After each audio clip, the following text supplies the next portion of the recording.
Buenos días. Buenos días, doctor. Vamos el día de hoy a ver la farmacología del aparato respiratorio. En la farmacología del aparato respiratorio, lo que más enfoca la farmacología clínica, la farmacología terapéutica, así como la fisiofarmacología, eso en lo que respecta a, en las vías aéreas puede ser la obstrucción y la inflamación. Por lo tanto, vamos a ver que en la vía inhalatoria, la mayoría de fármacos que nosotros vamos a inhalar se va a deglutir. ¿Por qué?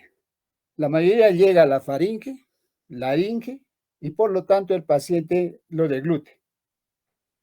Y del 10 al 20% de las partículas pequeñas que se va a inhalar, ¿no?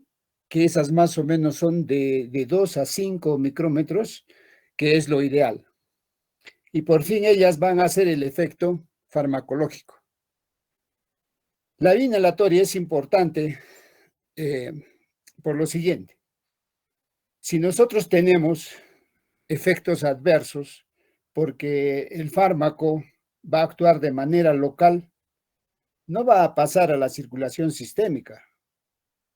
O si pasa en la absorción del fármaco, va a pasar muy poco. Por lo tanto, puedo evitar los efectos adversos sistémicos. Además, en la vía inhalatoria puedo dar mayor dosis del fármaco.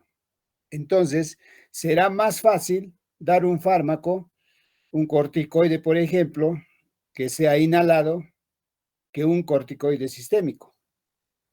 El corticoide sistémico va a ser un efecto farmacológico local.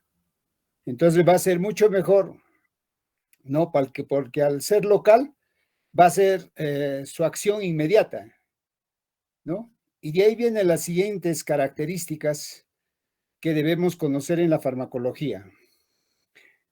Siempre hablamos del periodo de latencia, hablamos de velocidades, ¿no? Entonces, cuando vemos que una característica es la velocidad de acción, ¿no? Por ejemplo, en una crisis asmática, un beta-2 agonista inhalado, ¿no?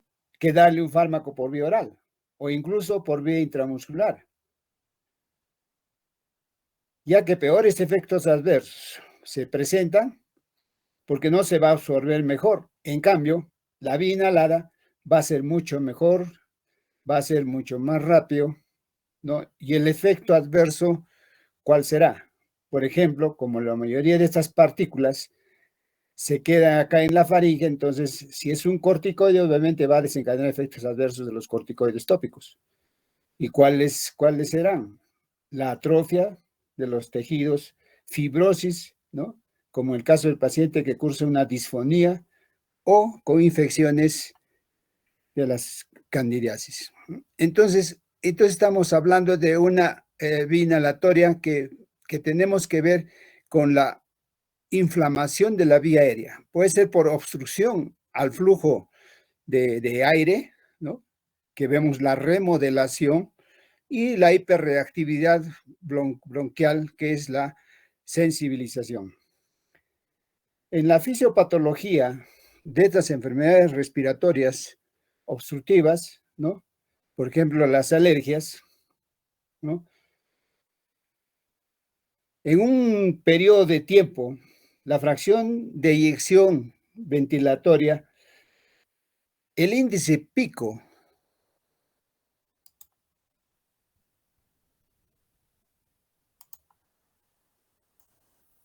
el índice, perdón, vamos a buscar otro, el índice pico, ¿no? De la fracción de eyección ventilatoria, ¿no?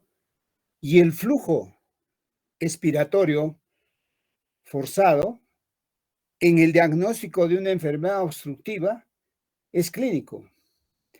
Entonces nosotros vemos que la vía aérea la vamos a evaluar, pero la vamos a evaluar con un espirómetro que mostrará un cociente del volumen, ¿no? De la fracción de eyección, ¿no?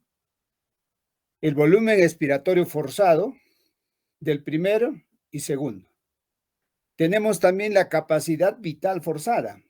Entonces, lo que vemos acá es que menos del 80% con reversibilidad, más o menos aumenta en un 12% y 200 ml, ¿no? milímetros del volumen de eyección. Después de la inhalación, por ejemplo, de 400 microgramos de un broncodilatador, por ejemplo, el salbutamol. Entonces, la respuesta que va a haber de los broncodilatadores a un agonista beta es mayor en los, por ejemplo, en las enfermedades obstructivas como el asma, que en los no asmáticos. Entonces, una mejoría de la fracción de ventilación mayor a 12%, ¿no? Suele reducirse durante y después del ejercicio menor a 15%. Entonces, si nosotros tenemos la fisiopatología, debemos entender bien que cuando el bronquio, a través de la alergia, la inmunoglobulina E, las células mastocitos, ¿no? La liberación de histamina, leucotrienos, prostaglandinas, proteasas, citoquinas, miren, hay un bronquio, ¿no? Estrecho, una broncoconstricción. Entonces, el volumen expiratorio forzado, miren cómo se encuentra en los minutos, las horas, los días y los años, cómo se va haciendo ya cada vez más crónicos, ¿no? Además, debemos agregar que hay secreción de moco, ¿no? Entonces, todo esto a nivel microvascular, ¿no? Entonces, vamos a tener ya las reacciones de las interleucina 1, el CD4, el TH2, TH1, interleucina 10, que es el que nos va a proteger. Entonces, acá ya va a haber la regulación de las células T. La interleucina 4, a través de la inmunoglobulina E, ¿no? A los mastocitos para que haya liberación de estas sustancias.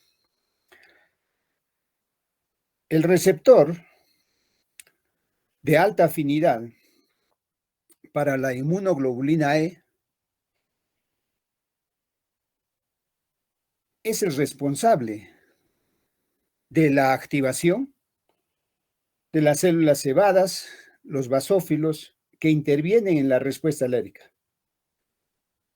Está compuesto por 3 cadenas, alfa, beta y gamma, como ustedes ya saben, y se han descrito múltiples polimorfismos en las diferentes cadenas del receptor, los cuales se han relacionado con el incremento de la frecuencia o severidad de las enfermedades alérgicas.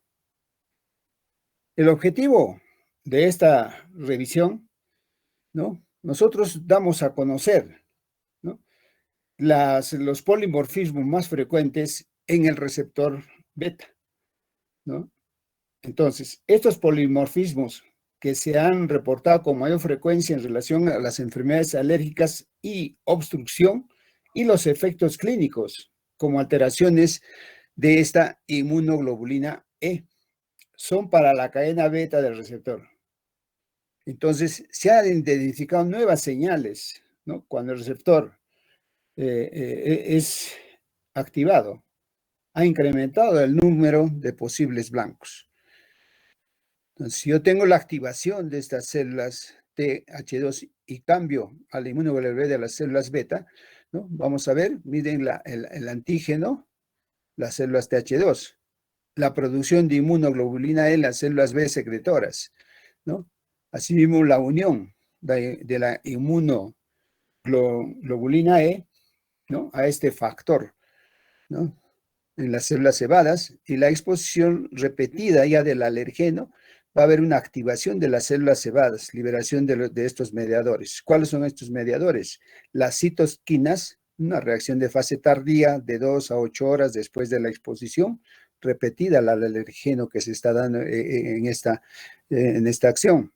Y las aminas vasoactivas, mediadores lipídicos. Esta reacción es ya la de hipersensibilidad inmediata, minutos después de la exposición repetida al alergeno. Aquí también mostramos cómo el antígeno, la inmunoglobulina E y los receptores, ¿no? de alta afinidad de la inmunoglobulina E, las señales para su degranulación, las señales para la activación de la fosfolipasa 2 y las señales para la activación de los genes de las citocinas. Entonces, cada uno de ellos en las señales para la degranulación, ¿no? Los contenidos de los gránulos, hemos dicho histamina, proteasas, factores quimiotácticos, ¿no? El factor de necrosis tumoral, el SFF, y en los fosfolípidos de membrana, el ácido araquidónico, que tenemos que tenerlo muy en cuenta, y el factor activador plaquetario, ¿no? Entonces, del ácido araquidónico ya hemos estudiado las prostaglandinas, ¿no? Especialmente las prostaglandinas D2, y los leucotrienos, especialmente la 4, ¿no? La BCD4. Entonces, estos leucotrienos D4 y B4, ¿no? Tienen una reacción de fase tardía, hay una infiltración de leucocitos, hay daño epitelial, por lo tanto, se va a producir el broncoespasmo. Y va a haber una respuesta inmediata, que va a ser la vasodilatación, la fuga vascular y el espasmo del músculo liso.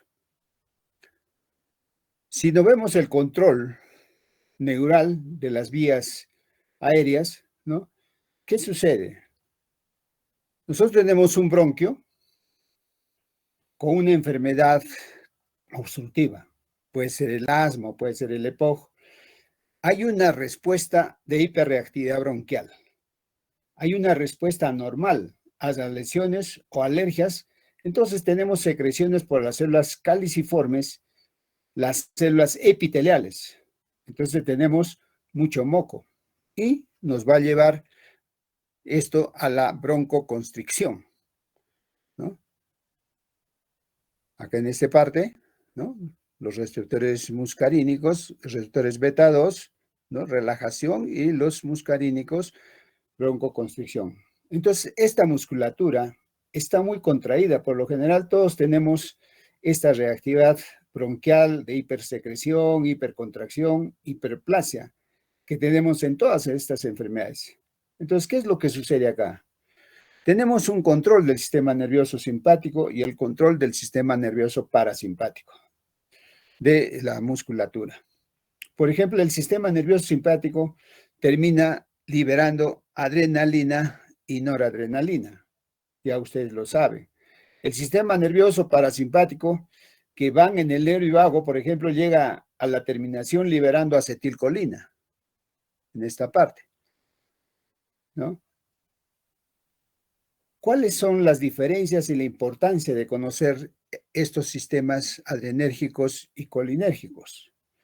Tenemos los receptores beta 2, ¿no? Que está en la musculatura lisa, y en este mismo va a encontrarse, ¿no? Los receptores muscarínicos M1, muscarínicos 1 y muscarínicos 3, ¿no? ¿Qué sucede con el receptor adrenérgico? El adrenoreceptor. Cuando llega la adrenalina o la noradrenalina, van a activar, ¿no? A la proteína GS, o sea, la proteína G estimulante.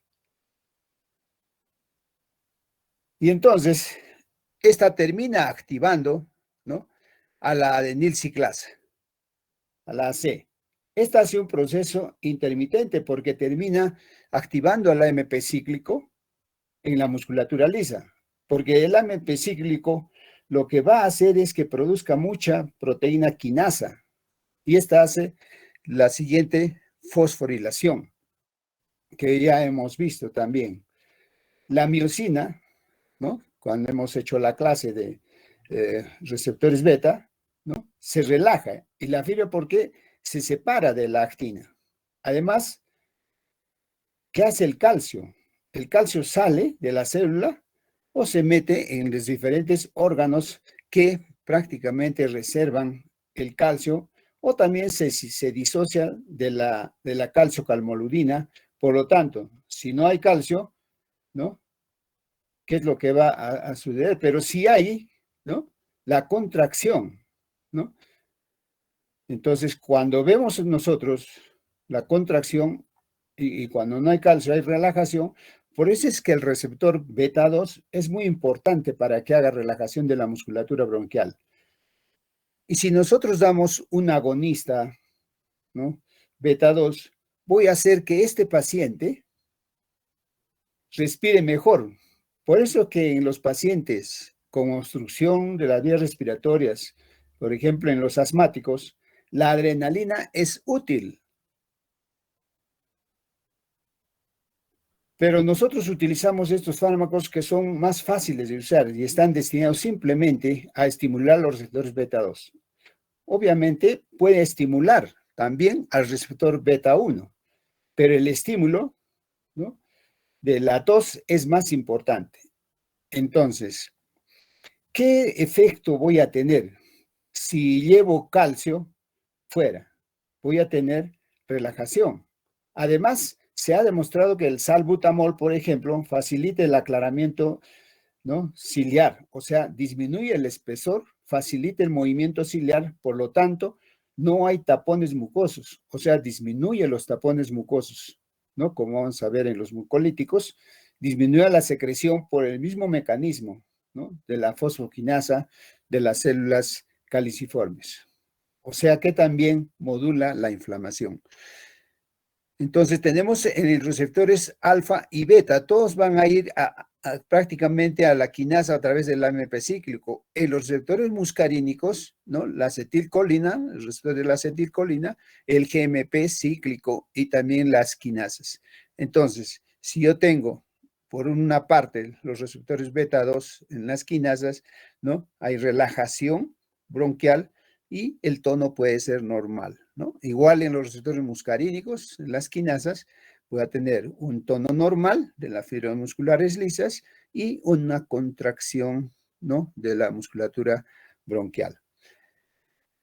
En los pulmones hay una inervación autonómica, ¿no?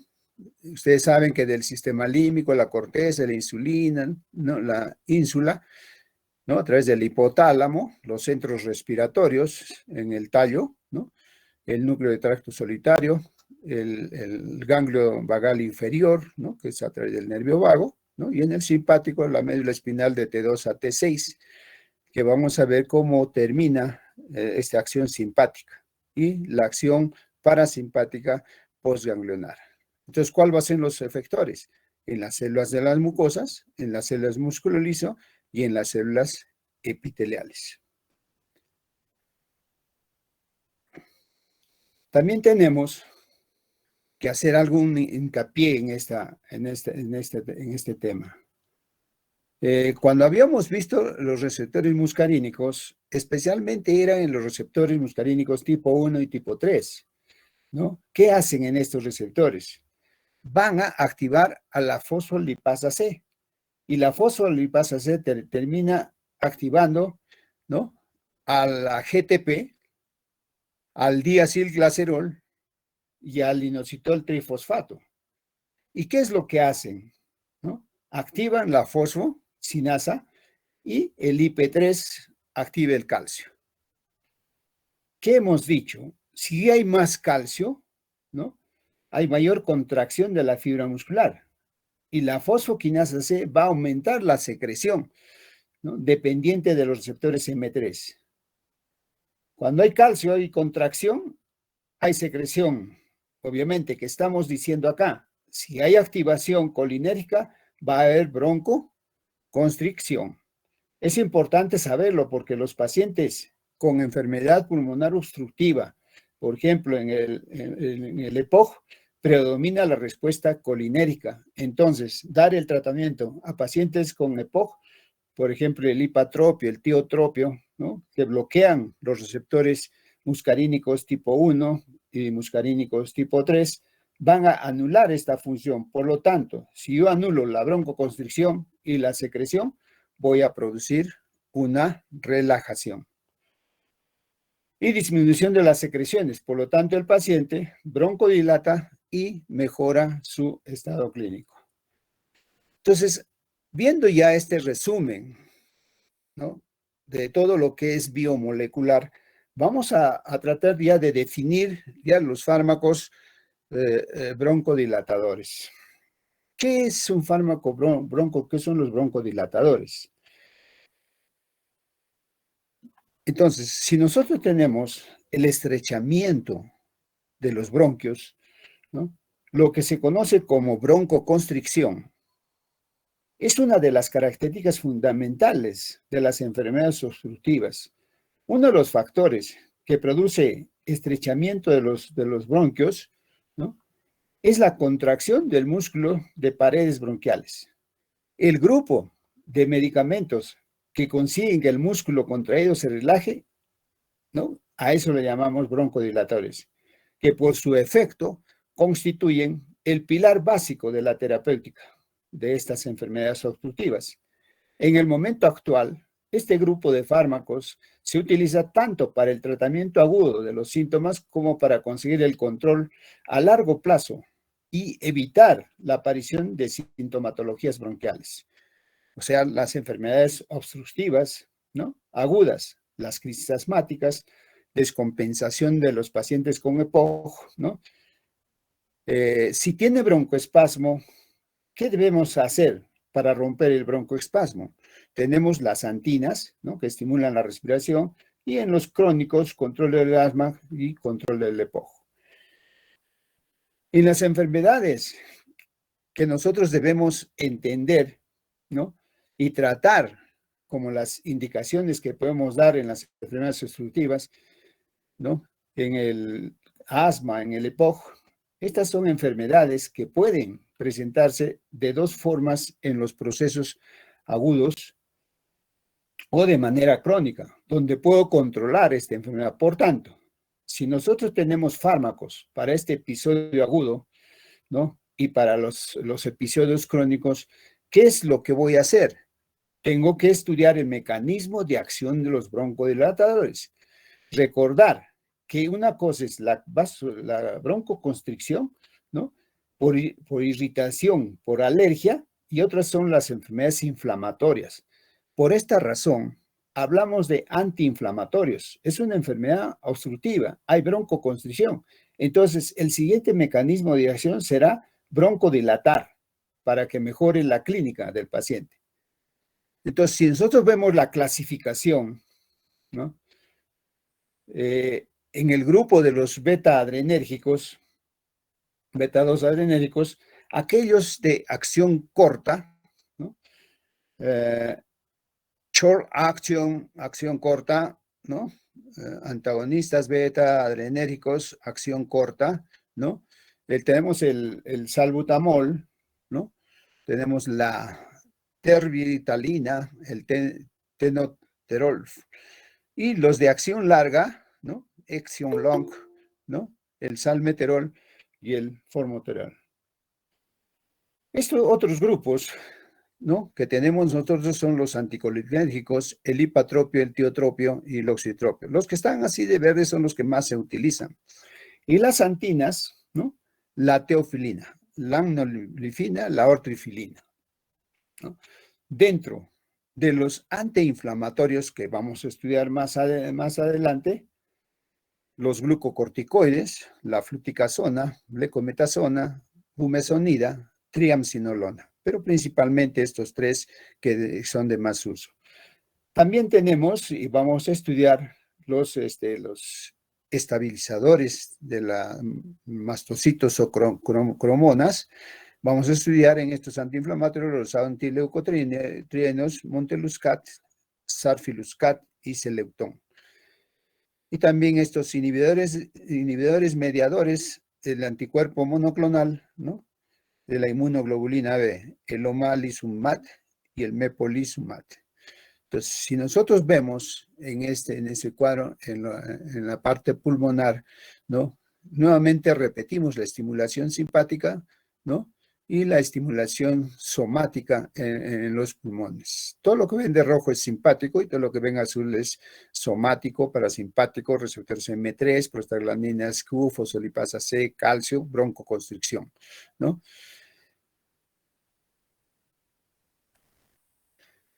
¿Qué podemos hablar de la estructura química? Cuando hablamos de estructura química, ¿cuál es la importancia? Si nosotros vemos acá el salbutamol, su estructura química del salbutamol. Si ustedes ven esta estructura, son derivados de la adrenalina, de la noradrenalina. El bromuro dipatropio, ¿no?, es la atropina con amonio cuaternario para acción tópica. Si es un amonio cuaternario, nosotros debemos recordar que los cuaternarios no se absorben, o sea, no se absorben a la circulación sistémica, no pasa membranas, no pasa a los tejidos, por lo tanto la acción local es importante. Tenemos la fluticasona que va a actuar de manera local. Tenemos después la budesonida, el monteluzcat, ¿no? Cambian su estructura, ¿no? Y estos que son los otros fármacos, la teofilina, ¿no?, la santina.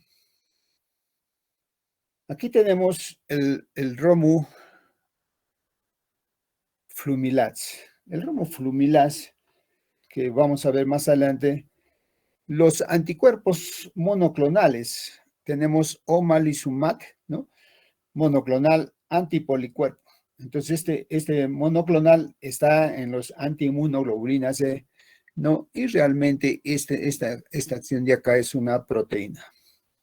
Vamos a ver las acciones moleculares de los agonistas beta-2 en la farmacodinámica.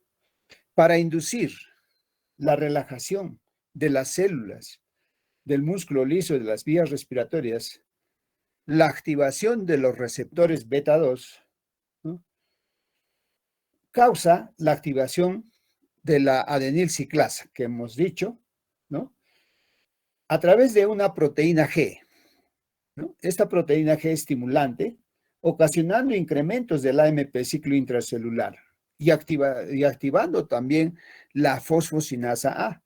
La fosfocinasa A va a fosforilar, ¿no?, diversos sustratos, dando origen así a los conductos de potasio. O sea, va a activar los conductos de potasio activados por calcio,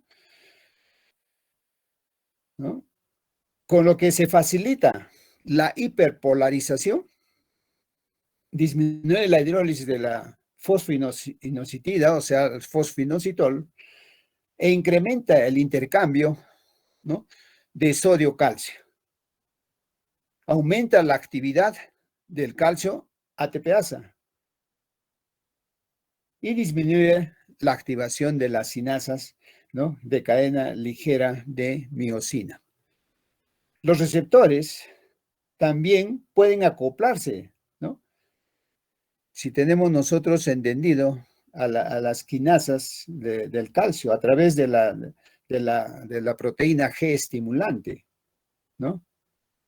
Las fosfodiesterasas de nucleótidos cíclicos que vamos a tener, ¿no?, en esta zona, entonces a través de las metilsantinas, ¿no?, las cibretoxinas, salida del calcio, ¿no? Entonces, ahí podemos entender nosotros el mecanismo de acción. Entonces, si nosotros vemos ya la parte molecular, ¿no?, el mecanismo de acción molecular de estos agentes, ¿no?, ya con esta explicación algo se ha comprendido. Entonces, la estimulación de los receptores beta-2 en el músculo liso alveolar lleva a la activación de la enzima adenilciclasa con aumento del AMP ciclo intracelular. Esto lleva la activación de la enzima proteína quinasa y esta enzima inhibe la fosforilación de la miosina y disminuye la contracción del calcio iónico intracelular, llevando a una relajación. Los agonistas beta-2 relajan los músculos lisos de las vías aéreas, ¿no?, desde la tráquea hasta los bronquiolos terminales, actuando como un antagonista funcional y protegiendo contra cualquier agente que produzca una broncoconstricción. También hemos visto que inhibe la liberación de mediadores de los mastocitos de las vías aéreas y la liberación de acetilcolina de las terminaciones nerviosas colinérgicas de las vías aéreas, ¿no? Además, también podemos entender que los beta-2 agonistas no inhiben la respuesta retardada a los alergenos ni la subsecuente hiperreactividad bronquial. El tratamiento, por ejemplo, a largo plazo, con estos agentes no disminuyen la hiperreactividad bronquial y en algunos casos puede causar incremento, o sea, pues hablamos ya de un efecto de rebote de la misma cuando se suspende el tratamiento, ¿no? Tenemos que tener mucho cuidado al suspender el tratamiento. Esto podría deberse a que los receptores beta 2 agonistas no inhiben a los macrófagos ni a los eosinófilos, que serían las células involucradas en estos fenómenos. En la vía inhalatoria, la mayoría de fármacos en la vía inhalatoria, excepto algunos de los beta 2 que se dan por vía oral, ¿no? O también habrá algunos para la crisis asmática, ¿no? Que tengo que dar corticoides sistémicos, daré por vía intravenosa. Esta vía, en enfermedades respiratorias por vía inhalatoria, ¿no? Puedo dar una buena cantidad de dosis. Pueda que no pase a la circulación sistémica, como hemos dicho, ¿no? Mucha dosis, pocos efectos adversos. Y al ser por vía inhalatoria, es rápida. Si doy en un ataque de obstrucción, por ejemplo en el asma, un beta agonista, ¿no? De acción inmediata, el paciente va a mejorar a medida que le damos el fármaco, o casi inmediatamente, para entender que la vía inhalatoria necesitamos saber el tamaño de las partículas, ¿no? Que estamos inhalando. Las partículas muy grandes, ¿no? Cuando el paciente inhala el fármaco, va a actuar en diversos lugares. Por ejemplo, si tenemos la vía respiratoria, el paciente recibe el fármaco.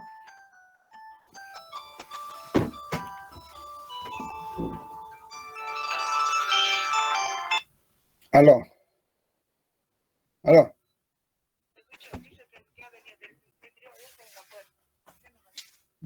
Estoy conectando clases, ahorita voy. Ya, un ratito, me esperan, un ratito.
Aló,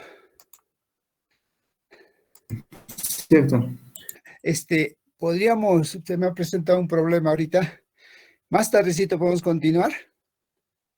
Ya, doctor, voy a coordinar la hora con mis compañeras y le informo. Ya, gracias. Doctor, no se preocupe. Hasta luego.